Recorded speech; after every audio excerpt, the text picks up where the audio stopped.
They need to see a people on the earth who have unconditional love and acceptance. They need to see people on this earth who will not judge them according to the flesh. You see, we've known for years that the Apostle Paul said to judge no man after the flesh. Well, what does that mean? Preachers haven't known what it meant. I'll tell you that most of them haven't. Because they will look at a prostitute and call them a prostitute. They will look at a homosexual and call them a homosexual. They will look at any manner of people and judge them according to what they are doing. You know what I discovered? What they're doing doesn't change who they are. See, they are just as precious. In everyone is the most preciousness, the essence, the being, the nature of all that God is. So you see, if I meet a prostitute, I know how to speak to her. I know how to, and you do too, know how to speak to the seed that is in her. You think we need to tell a sinner they shouldn't be sinning? Well, I knew that for 13 years, and I had preachers tell me I was going to hell.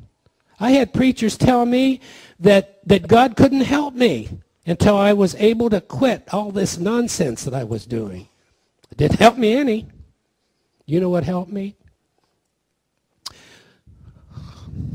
When God revealed to me that what I was doing did not change who I was. See, God knows who you are. God knows that you were sent to this earth with a mission. You say, me? Absolutely. Every one of us was sent to earth with a mission. What is that mission? To reveal to the world the loveliness of their Father. To reveal to the world that he is not holding them accountable. That Calvary, if anyone feels guilty at all they need to do is understand Calvary, and they will be loosed from that guilt. But you see, we've had a mixed gospel among us. On one hand, we talk of Calvary and of the loveliness of God and of the forgiveness of God and the unconditional love of God. But on the other hand, we put the responsibility on the human man to be holy, to be righteous, to be obedient. When you really have an unveiling of the Christ within you, the Apostle Paul said it probably better than anyone. When it pleased God to reveal his Son in me, then I went and preached. Well, folks, that's not intellectual knowledge. When Paul said, when it pleased God to reveal his Son in me, he's not talking about an intellectual knowledge. All those 13 years I struggled, I knew intellectually Jesus was in me because that's what I was taught, and I experienced it to a degree. But knowledge will never satisfy us. But thank God, the reality of his life in us is coming into fullness in these days. And if we will just understand that there is nothing, I'm going to share more of this later tonight and show you scripturally, there is nothing that can stop God from manifesting in your life. There is something that will hinder it a little, and that's your carnal mind. See, we just can't believe that God is so good. Do you mean that God overlooks my sin? Absolutely. That's what Calvary says.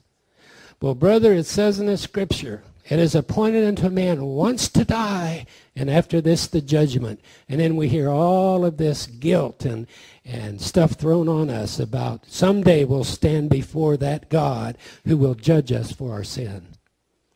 And we make it a frightful thing. But they only quote part of the Scripture.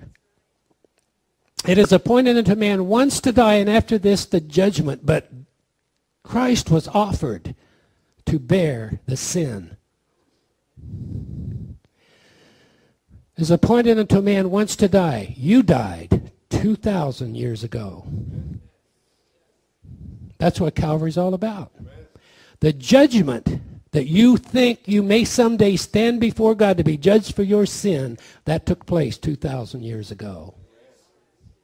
And that's why Paul so eloquently says that even when you were dead in sin and trespasses, God has made you alive together with him and seated you in heavenly places. That's in the book of Ephesians. Oh, when this dawns on us, when the truth of these words dawn within our consciousness, in our awareness. Even before we were born, we were forgiven. Even before we entered into this realm, 2,000 years ago, you were judged, the old man was crucified, and we were made alive. We were raised up with Christ, raised up with the mind of Christ, and seated in heavenly places. Well, look at us. Do we really know that? Do we really know that? You can. You can know just as sure as... You see, for years, I never had to try to be a human being. It was natural. I didn't know that I was born on this earth with the incorruptible seed planted on the inside of me. I didn't know that. And so I was told I was a human being. I was separated and alienated from God, that I was sinful, and that consciousness of that human fallen being I accepted. Well, we'd have to. We don't know anything else. And so therefore we live all of our lives, most of us never knowing that that life is a lie. That was the beast that was wounded, and yet he lives. Wounded unto death, and yet he lives. The beast in Scripture is always the carnal human nature. See? And that beast was wounded at Calvary, yet he lives. Why does he live? Because we believe a lie. And we experience a lie. And it's not our fault. I'm not saying it's your fault. It's because we believe what we've been taught. And so there's something in us. I remember as a young child, there was something in me that longed to know God.